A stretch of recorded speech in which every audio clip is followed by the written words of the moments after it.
has a heavy burden of non-communicable diseases, and according to statistics, they are the leading cause of death worldwide, with diabetes and hypertension on the lead.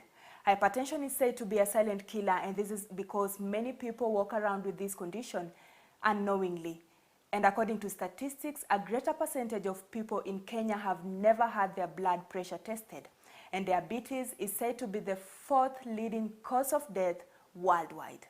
Welcome to yet another episode of the Health Week of the Presbyterian Church of East Africa. We are coming to you from the PCA Tumutumu Hospital, and on set I'm being joined by Dr. John Kaguthi, who is a family physician. Thank you very much, Dr. for joining me, and of course for us to discuss this exciting topic. Thank you so much, Aida. I'm honored and privileged to be on set with you today. It's an exciting topic, more so because most of our hospital beds in the medical wards are filled 80% of the time, especially in Nyeri County, with people that have complications from those two big diseases that form the bulk of the non-communicable diseases. Well, thank you for that introduction. And our topic of discussion today is hypertension and diabetes. As a doctor, you've mentioned that in Nyeri County, where you are based, the condition is on the high. How do we link hypertension to diabetes? How do the two link? Well, Aida, the two diseases tend to be, well, do I say brothers or sisters or cousins? Unfortunately, one may have one at one point, but with time, the other one just creeps in unknowingly. Some people may be diagnosed at the point of diagnosis simultaneously to have diabetes and hypertension. But most of the times we find either diabetes is the one that starts or hypertension starts and the other one creeps in. However, there are those who remain with only one of those conditions throughout their lives. But it is paramount that we continue screening and looking out for all the other non-communicable disease risk factors, because it is a conundrum that if we don't manage all of those risk factors, that we don't end up well. We don't manage hypertension alone, we don't manage diabetes alone, we manage the cardiovascular disease risk factors as a whole. Okay, we just brought in the risk factors. Maybe you can just mention them. What are the risk factors for diabetes and hypertension? Thank you so much. And as physicians and family physicians, so to say, diabetes, hypertension forms the bulk of our clinics and awards, as I had said. What we have noted and what the statistics and research has shown us, that there are several risk factors that surround these diseases. We tend to group them into two, what we call modifiable risk factors and what we call non-modifiable risk factors. Well, the non-modifiable risk factors are things like age. And we have known that people who go beyond the age of 50 or 65 tend to have increased risk to develop these diseases that we call cardiovascular diseases. Gender, that is the sex. And we have noted that men tend to get some of these diseases much earlier, but females catch up later on by the time they are reaching the age of 60 or 65. Cultures and social demographics tend to affect this a lot, and we have found that African origins have increased risk to develop these diseases. Much more also, we have noted that family predisposition, and we have noted that it is important to know your family history, because diabetes and most of these cardiovascular diseases, they follow families, and it's important to know. These are not modifiable, but it's important to know them early enough so that you can be able to look out. So that if you know that my dad died at the age of 80 because of a heart attack and had diabetes and hypertension, I would want to be as early as possible, also knowing that I might be at risk, to be able to be screened and know my situation on the same. Well, on the same token, talking about the modifiable disease risk factors, this has to do with habits. This has to do with the lifestyle. And these are the easier things that when it comes to management, especially what we call non-pharmacological management, they become important. And we're talking about diet. We have tended nowadays to be fans of fast foods. Believe me, Aida, I think there are several times you have gone to one of the supermarkets and just bought food, put in your bag, and that's your supper or your lunch. It's a risk. The fast foods tend to also have major issues because they don't observe some of these issues that we're going to be discussing today. We're talking about unhealthy lifestyle, sedentariness. Other issues when it comes to modifiable risk factors are physical inactivity. Believe you me, we have been going through the corona period, and that's probably a better part of this year. How many times have our children gotten out to play? Chances are they've been in the house watching TV, all right, playing computer games on their phones, on Wi-Fi, and so forth. What kind of practices are we cultivating in their minds? Physical inactivity. Believe you me, childhood obesity starts like this. Physical inactivity is a big problem. And in a rapidly developing world, especially in Kenya, which is now tend to go into the second world, we have a big problem when it comes to physical inactivity and sedentariness. Increasingly, alcohol use. And just in the course of the week, there was a lot of celebration when alcohol, the president released now that people can drink. Harmful use of alcohol. I will not say alcohol use per se, but harmful use of it. And especially this goes together with tobacco and smoking and other aspects of it. I'm happy that smoking of shisha was banned sometimes back because of its inherent risks that come together with it. But again, we know that taking smoking on itself is a big risk factor, and we should always be able to overcome it. I think other aspect like cholesterol use, and we talk about diet. What do we take? All right, fat. What kind of fat are we using? Are we more likely to be using animal fat? Or what kind of fats? I think we should be talking to again in the course of our discussion. But overall, these are what we can call modifiable risk factors, that we can change them and they can change the course of a cardiovascular disease development. Yeah. Okay, you've mentioned age as one of the non-modifiable factors, and we are seeing diabetes and hypertension even in the younger generation. Maybe for diabetes, it could be type 1. Maybe you can just link this to lifestyle and why the younger generation. Wow. Diabetes, we normally classify it as either type 1 or type 2. And type 1 is what we call insulin dependent. And it has more to do with what has happened in the pancreas. Remember, if you have to go into the physiology of what happens in development of diabetes, it's not so much that of diet and lifestyle for type 1 development, literally, than what has damaged the pancreas in terms of what produces insulin. And we know that insulin is the hormone that controls our sugars. So in type 1, they have inherently had damage to the sites that produce insulin. That is autoimmune mediated and not necessarily by damage because of diet or anything else. But however, you find that children that are exposed to obesity will develop a kind of diabetes that is more linked to type 2, but develop it very young. So we call that maturity onset diabetes of the young. Why? Because they had good pancreas, but they have developed type 2 because of what they are using. Junk foods, so much refined sugars. They have excess use of this at home, and their parents are just happy to make them eat and remain at home without burning. And you see, it's a balance between excessive intake and the expenditure of the same.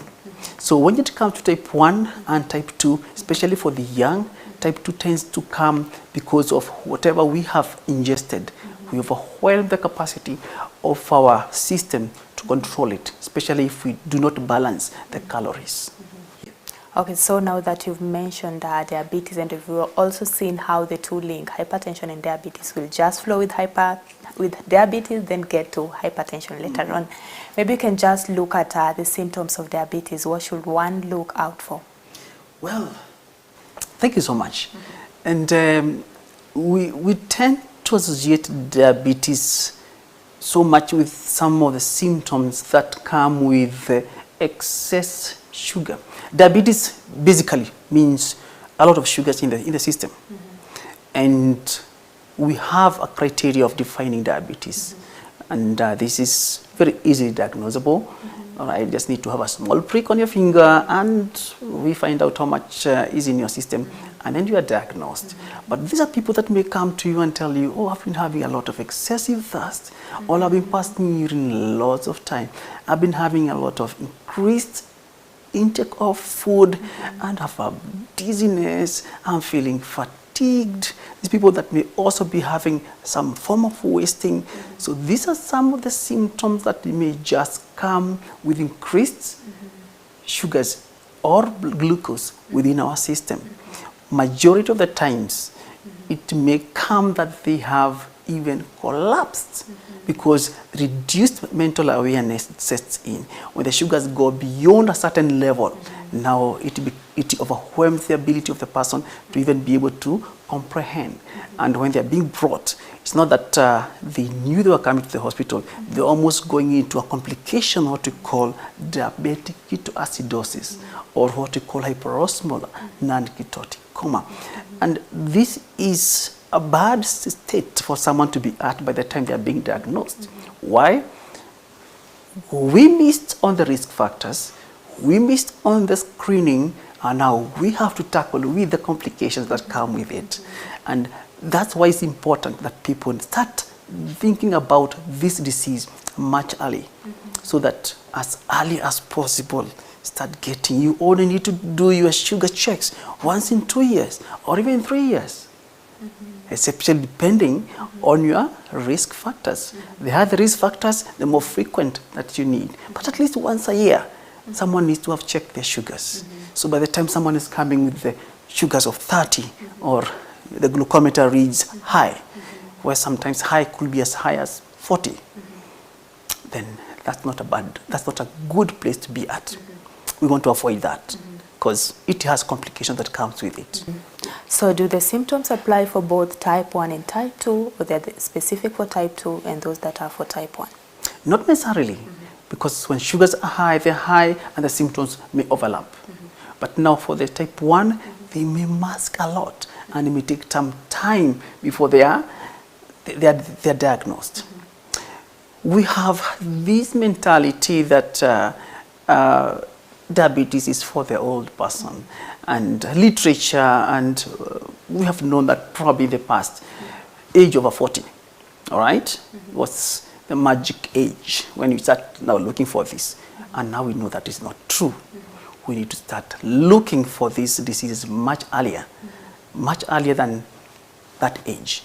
And for type 1, they still have the same polyphagia, increased need for eating, all right, thirst, and they even come in coma, and also what you call diabetes ketoacidosis. A lot of peeing. This is a child that wants to pee all the time. They're drinking a lot.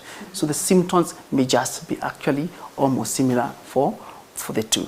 But you may find on the type 1 could be a very lean person, and on type 2 could be someone who's probably obese because of the lifestyle issues they have. So they may differ depending on the risk factors that were underlying, especially for type 2. And you've just brought in some numbers. So the blood sugar. What can you say when your blood sugar is high? How are the numbers? All right. Now, we normally have variables. And when someone has what we call a state of fasting, and when you have not fed the whole night, as in you fed yourself and eat the morning, we normally call that fasting blood sugar in the morning before you take your fasts. Usually it should be around 3.5 to around 4. But in random sugar should be anything between 4 to about 7. Okay? And that is acceptable. And also, if you have eaten and it is 2 hours after the feed, again, the sugar should have already come back down to that level. When the sugar starts going above 8, all the way to 10, then you are in that range. You are saying that you have glucose intolerance. And these are the risk group that you now need to be very careful to watch into. All right? So 4 to 7.9, from 8 to 10, glucose intolerance. But the numbers should always play below 8. We won't talk about hypoglycemia today because we're talking about diabetes. That's high sugars. So when the numbers go above 10, all right, and more so to talk about diabetes, 11, okay, then someone is diagnosed to have diabetes. But you really don't want to diagnose diabetes just on one reading. You'll want to have, today, you do a random blood sugar, but you want to repeat again the following morning and do what we call a fasting blood sugar. There is another way of diagnosing where to do what we call an oral glucose tolerance test. I would go into details of that. And that also helps in diagnosing. Increasingly, we are bringing another specialized test that we call hemoglobin A1c, abbreviated as HbA1c, whereby it is above 7.5%, then you know that this person is likely to be also diabetic. So all parameters looked into together with the symptoms, because you have to look at the patient, what is the patient presenting with, and what is the laboratory test telling you. You link them together, then you make a diagnosis of patient who has diabetes. All right. Okay, thank you. You've touched a little on diagnosis, unless there's a different way that the diagnosis is done. But if there's none, you can tell us what are some of the challenges that diabetes patients go through? Well, one of the things, and thanks for that question, because when you're dealing with patients that have diabetes, especially type 1, let me start with type 1 because that's where a big challenge will be. Yeah. And number 1 will be acceptance, denial. I really don't have this. This is not me. And especially when they come and they are not yet in that stage where they have the complications, they tend to take too long to accept.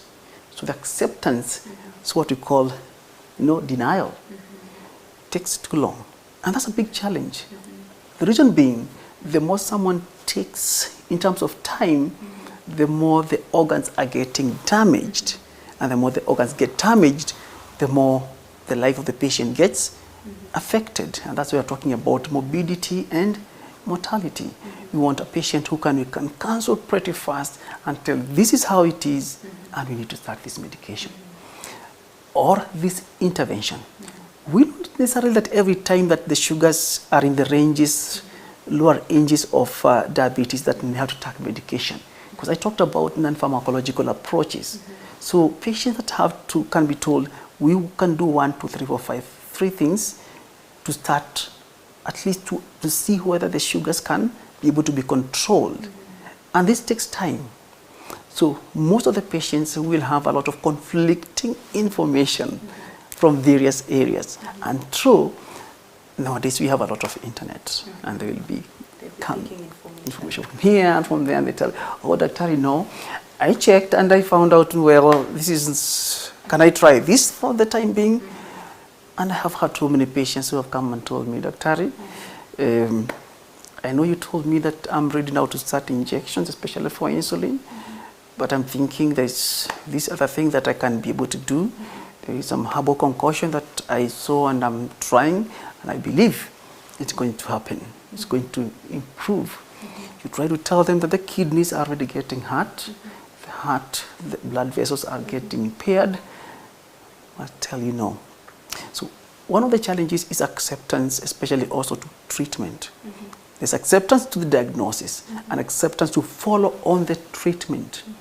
And the thinking that now I am well. And this happens a lot, both for hypertension and diabetes. Oh, doctor, yes, my sugars was high, I need this medication, and now it is normal, I am well. And that comes a lot with how well were you able to advise or counsel the client. It's the paramount for healthcare workers to be able to take time, enough time, for patients that have chronic diseases, because it falls in that category of chronic disease. They'll use the medication for the rest of their lives. They need to know that. If they don't, they'll come back with a complication, because I was given medications for 2 weeks, and when the sugars became well, I said I'm okay. They come back 1 month later, they're in a coma. And you have to start again. You are now in the negatives and starting all over again. So that element is about access to the healthcare facilities and to access to the health, especially when it comes to the appropriate medications.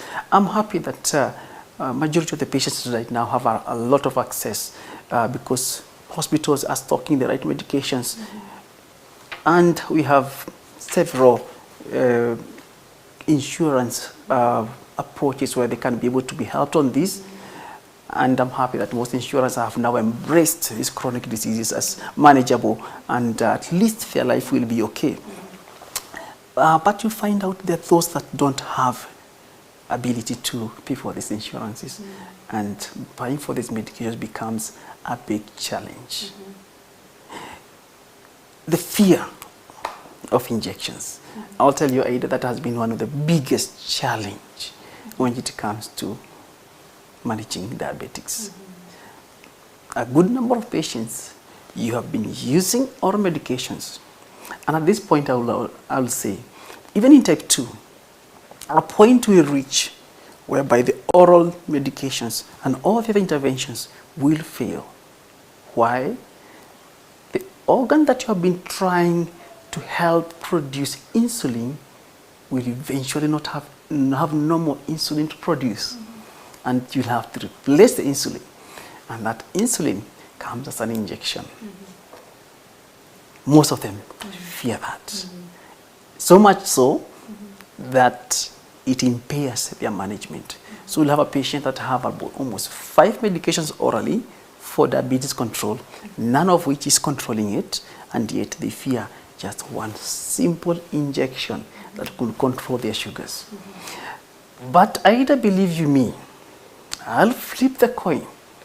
And that fear is not only in the patients, but also in the healthcare workers.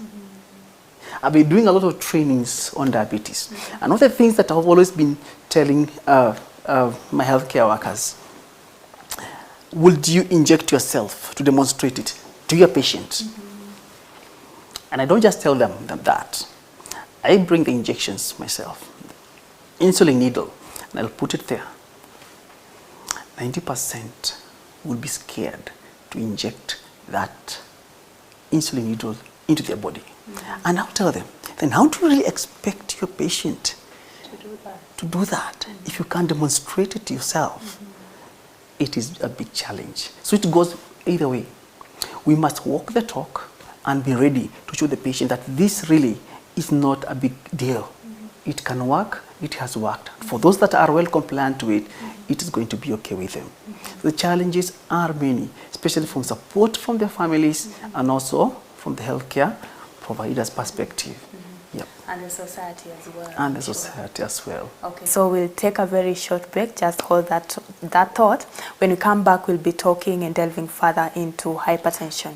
Right. So thank you very much for staying with us. We are taking a very short break. And remember, it's the series of the Health Week of the Presbyterian Church of East Africa. Don't go too far.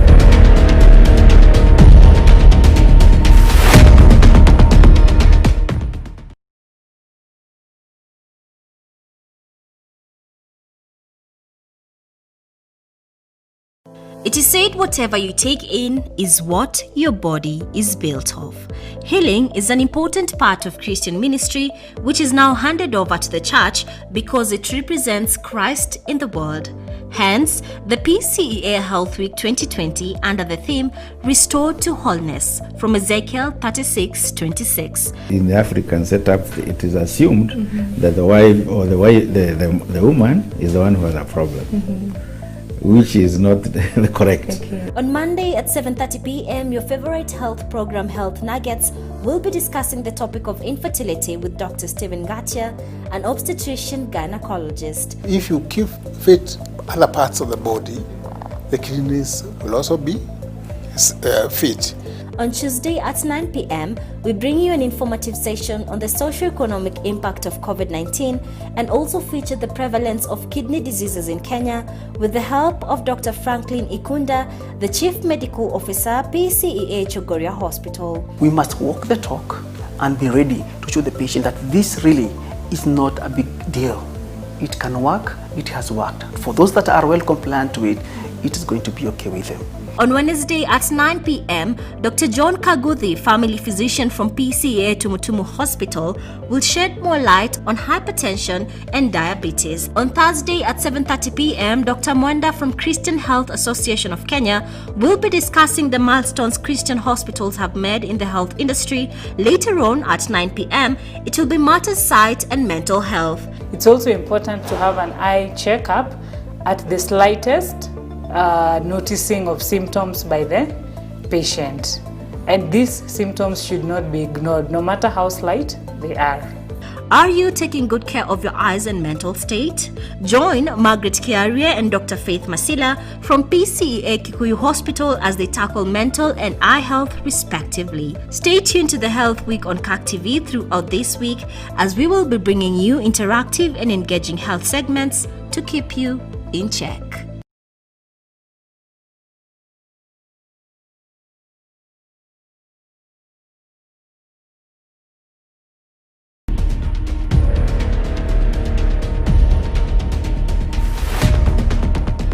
Well, welcome back, and if you're just joining us, we are looking at non-communicable diseases, specifically diabetes and hypertension.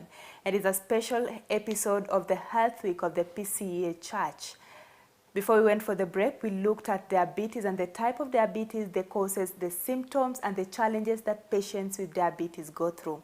Well, Daktari, welcome to the second part of the interview.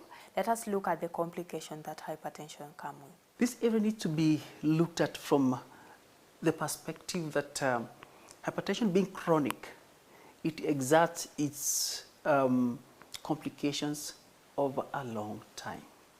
So when we are looking at the complications, and as we said, it's part of what we call the non-communicable diseases, the cardiovascular disease, we'll be looking into also assessing the other elements, including looking at diabetes presence or absence, chronic kidney disease presence or absence, hypercholesterolemia, that is high cholesterol levels, presence or absence, obesity, presence or absence, and so forth. So we'll be looking at the complications, but basically, untreated hypertension, you may look it from the head coming down, all right? One of the complications will just be the patients develop stroke.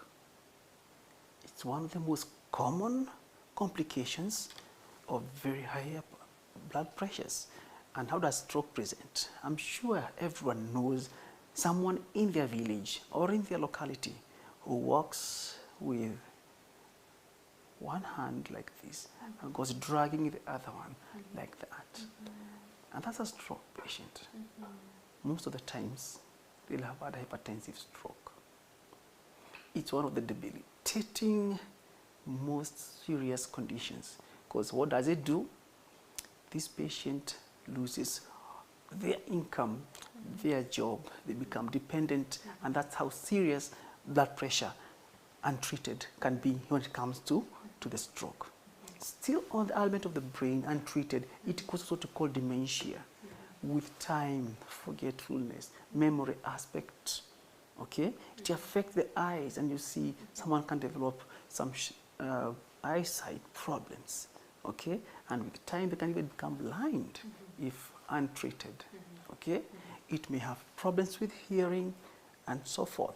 And as you come down, they can get ballooning of blood vessels, what you call aneurysms. And these aneurysms can even burst, both from the head and any other place that has arteries. You come to the heart, they can have what you call from chest pain, and chest pain most of the times we call it angina in medical terms. They can have what you call heart failure. And believe you me, a lot of patients that have heart failure, that have been admitted in hospitals, have hypertension as one of the diseases that is causing it. Not only the only one, but majority of the times they will have that. When you look at the heart, they may get what you call kidney diseases, right? Blood vessel diseases, and continuing even all the way down to develop leg problems and even loss of male impotence. All right? So we have a lot of patients which, when we look at the global aspect of it in terms of the lives lost, in terms of work, in terms of family, it has a major impact. For example, this is the sole breadwinner, all right? And goes and gets heart failure. Has to be admitted for about a week or two in the hospital. Comes out and has to have bed rest for the next 2 months. He's lost income. Probably has to retire, has to resign, he has to be given an off from the work. And the family was dependent. All right? So the impact is not only on this patient, it's on the family, it's on the community, it's on general, the country as at large. So when we say the burden of the disease, either we're really talking about big aspect of it. And I'm happy that the government currently is looking into ways of really handling this at an early stage. A lot of efforts are now being focused towards how do we diagnose, even at the community level, community health workers or volunteers, how do we empower them to go home to home and even try to ask pertinent questions. Currently, you can move on the streets and find a shade where some people are just checking their blood pressures for free. And this is important because, as you said earlier on, the burden is high. We need to identify these patients, we need to capture them, we need to treat them, and more so, we need to retain them in treatment for this country to move forward and not lose workforce. Yeah. Okay, I bet when you're talking of that, you're bringing in the management bit of it. We've seen the risk factors for diabetes and hypertension, and in some way they are correlating. So how do you manage these two conditions, that is diabetes and hypertension? Thank you so much for introducing the element of management. For the sake of this episode and this program, I will not delve into the pharmacological management. It's a big topic, and I bet our viewers are going to be bored by that. But suffices to say that we started by talking about the risk factors. We talked about nutrition, we talked about diet, we talked about lifestyle, we talked about sedentary lifestyle, lack of exercises, tobacco, alcohol. Non-pharmacological management addresses just this. Studies have been done, Ida, and they have shown marked impact in terms of either of these. For example, a patient who just probably has been obese and determines to start losing weight on the aspect of controlling both hypertension and diabetes. Loss of 5 kilos only, all right, reduces the systolic blood pressure by about similar margin of 5 millimeters of mercury. Now you can do the mathematics, all right? Similarly, when this same patient determines to start doing exercises, all right, and is persistent on this, okay, it is shown it has a drastic impact in terms of the reduction of the blood pressures and improvement of the overall outcome in terms of the cardiovascular disease. So what am I talking about? The non-pharmacological management can literally postpone introduction of pharmacotherapy, and this is talking about the medicines, by a very big margin if taken seriously. So we're talking about number one. Let's talk about nutrition and healthy diet. How do patients move about this? Reduce the fat that someone is taking. Let's your diet not have more than 30% of the fat, literally. Okay? And when this fat, let it not be the fatty food, be a lot of it. I know we like nyama chomas, and most of us love it. But once in a while, okay, saturated fats are so much in that kind of meat, all right? And you want to move to the unsaturated fats, okay? And the plants. Move towards chicken. And I know we talk about chicken, people love the, all right, the covering, it is the icing, yeah? And that's not preferred, okay? And fish, it has a lot of omega-3 fats and other are good for the control of hypertension. We're talking about reduction of refined sugars. Avoid the junk foods, the crisps that people like buying in the supermarkets, all right? A lot of times, all right? And one of the other things is reduction of salt. Salt is known to be a very key component when it comes to blood pressure increase. And we're saying that for every meal in one day, no more than 5 grams. And do you know what 5 grams will be? If you are to measure, take the tablespoon, put salt on it, and then slash level. Whatever remains in one day, all your foods, and avoid adding other salts during the table. Okay? That's important because salt causes water retention. Increasing water retention in the body increases the blood pressure. Okay? So you reduce salt, you reduce water, and blood pressure gets well controlled. We're talking about how do you increase fruits and vegetables in your meals. Okay? We talk about servings. And I'm going a little bit into the nutrition component of it. And servings, you need at least 5 servings per day, and servings will be like 1 apple. One serving could be like an apple or a mango or an orange, but you need a lot of that for day, at least 5. And if it's vegetables, it will be like 3 spoons. That will be 1 servings. So you can imagine, and I normally tell our patients who are coming for diabetes, right? Your plate divided into half, and one of the half must have what? Vegetables. Right? We know what normally we serve at home. Eh? The bigger chunk of the plate is usually carbohydrates, eh? But that should be reversed for all our patients, for all of us, really. Healthy lifestyles demand that you put a lot of vegetables and fruits as part of the bigger portions. Okay? And for that, it takes time, it takes discipline, it takes consciousness, especially when you're cooking at home, right? And when you're going to buy those fast foods, really avoid them.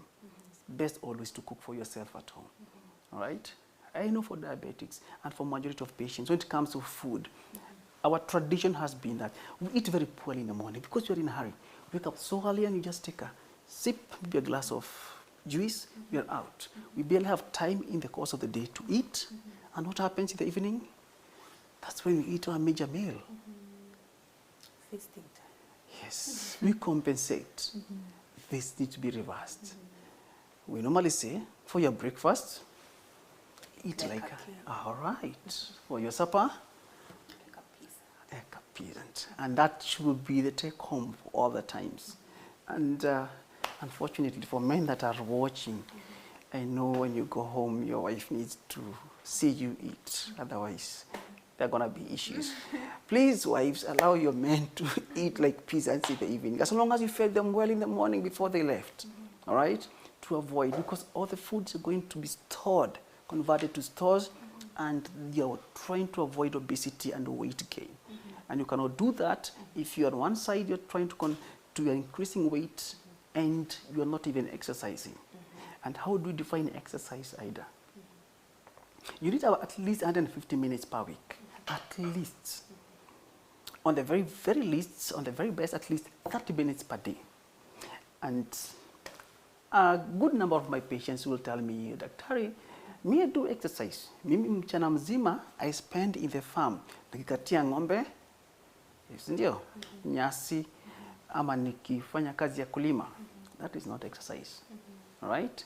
And it has to be a conscientious time taken where you're doing a vigorous exercise that makes someone's heart beat increase. Literally, they must sweat. And if they're monitoring their pulse, it must increase by at least 20 beats, all right? It must not be disrupted for the 30 minutes. Someone tells me, oh, I walk to my place of work and back. That is good. Or I go to the marketplace and back, it's 2 kilometers. But in the walking, they took 2 hours, right? And every 5 minutes, they met a neighbor and they stopped to talk for 5 minutes. That is not exercise. Okay? Okay. And that must always be remembered. And of course, avoid alcohol. It has to be taken. There is the rations that must be followed. Okay? And probably that's a bigger topic for those who may need that information. And no smoking. Smoking should be avoided by all means. Okay?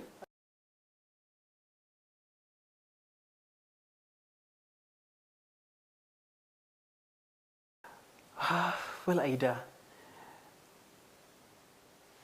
NCDs will remain the biggest burden that we have. In the 80s, the 90s, we struggled with a lot of infectious diseases. And as the country progresses, we do away with those infectious conditions. And now the lifestyle conditions are with us.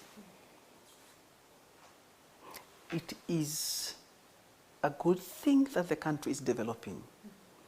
But it's also a bad thing because with the development comes all these risk factors. People are becoming more sedentary. Areas that they could go and walk are becoming less and less. I would only urge that people to take this seriously. The NCDs are here with us. Please go and get checked. Get your blood pressure checked at least once in a year. If you have risk factors and your family has had hypertension, let it be even in 6 months that you can have your blood pressure checked. If there is no risk factors and you're a young person, you can do it in every 2 or 3 years. But at least don't wait for that ugly glare of hypertension to hit you. And the same thing for diabetes. These are easy diseases to diagnose, very easy and expensive, as opposed to probably cancers. And probably cancers would be another discussion because that's another scare that we have in our country at the moment. But diabetes and hypertension are so easy to diagnose. Literally, they have no cost implication to it. You just need to take your time to go to a dispensary. And I'm happy even right now, majority of the chemists in town have either a blood pressure machine put there, maybe for a 20 shillings fee, should be free anyway, and they have a glucometer there that you can be able to be checked into, all right? So there is no reason why someone say, I've never checked, and it's 2 years, 5 years, they have never even been checked. And they know all the risk factors that they have. Kindly take this serious. Let's reverse this scourge of NCDs that is continuously taking majority of our relatives. That's all I can say. Well, thank you very much for that. Indeed, it's a lot of information, but it can be ingested in slowly by slowly. Well, that was Dr. John Kaguthi from the PCA Tumutumu Hospital. And I like it how he has put it. For your breakfast, dear viewer, eat like a king. But for your dinner, eat like a peasant. And we can't keep on stressing this enough. For non-communicable diseases, it's lifestyle, lifestyle, and lifestyle. Exercise regularly and look at what you are ingesting in. Remember, what you put in is what your body is built of. Thank you very much for finding time to join us. Remember, it's the special episode of the PCA Health Week. My name is Aida Munzati, and as I always say, your health matters.